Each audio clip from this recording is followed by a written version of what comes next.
amount of cinnamon that was produced in the nation.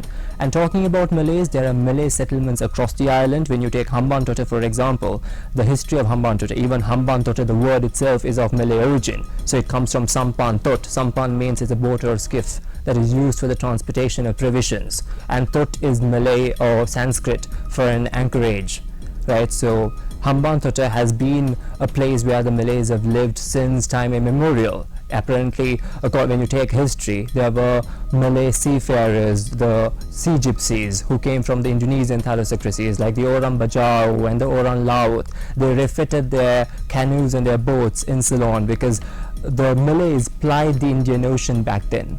When you take island of Madagascar, the Malagasy people who live in Madagascar, they belong to the Austronesian group. It's an ethno-linguistic group. Were there any other parts of the country that were named after the Malays who settled here in Sri Lanka? Yes, there are many places, especially in the northern peninsula of the country. When you take places like Jaffna and Javaka and all those areas were named. How did Jaffna get its name? The reason being that because Chandrabanu Sri Dharmaraja was a king who was a Malay Javaka king who came to Ceylon in the 13th century. So he came in 1247 in the 12th year of King Parakramabahu II's reign.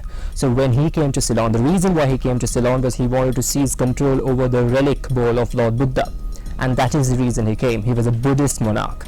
He had built temple in Nikon Sri Thammarat in order to enshrine the tooth relic. He came to Ceylon, he waged war against King Parakramabahu II, he lost the battle, he went to the northern part of the island, conquered the area, and he ruled over the territory. And it was during his rule that many of the place names in the Jaffna Peninsula got Javanese names, right? So when you take Jaffna, for example, it was referred to as Java Pattinam. Java is for the Javanese, Pattinam is Tamil for settlement. Right, and this has even been mentioned by Senarat Paranavitarana, who was a professor, he was an archaeologist and an epigraphist of the country. So when you take Tachettopu, it's a village in the northern peninsula. It comes from Java Topu. Java for the Javanese, Topu is a thicket or a shrubbery. Likewise, Javaka Cheri comes from Javaka Kote or Javaka Cheri. Javaka Kote means the fortress of the Javanese, right? And there was even a temple that was built by Chandrabanu, the Kandarode Buddhist temple, which is very similar to the Borobudur temple complex in Indonesia, which is the largest temple complex in the world. He was a Buddhist king who came to the country. He propagated Buddhism in the northern peninsula of our nation. And there are various places like Tavasikulam, for example, again in the northern peninsula, and it comes from Java Kulam. And then there was Thayyidi is another village. It comes from Java Vidya, which means the street of the Javanese, right? Dr. Karim, let's talk about the contributions rendered by the Malays to this community. It seems that they have been in this country for quite some time, and we know that Sri Lanka was ruled by several kings as well. What was the role played by the Malays at that time? What were their contributions to the country? Did they support the Sri Lankan kings?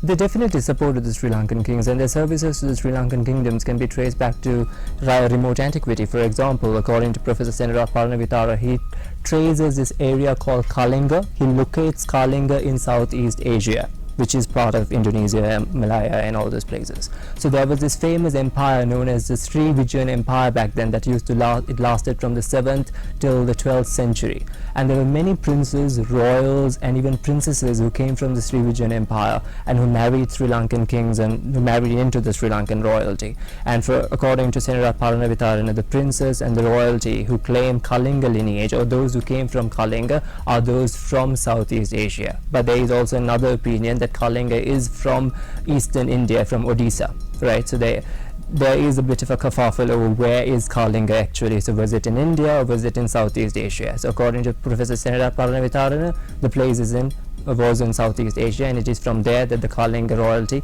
came to Ceylon. But talking about the Dutch and the British colonial periods, during that time, King Kirtisri Rajasinghe, for example, had soldiers who were Malays. They even had their own Malay regiment referred to as the Padikara Perua, meaning paid levies.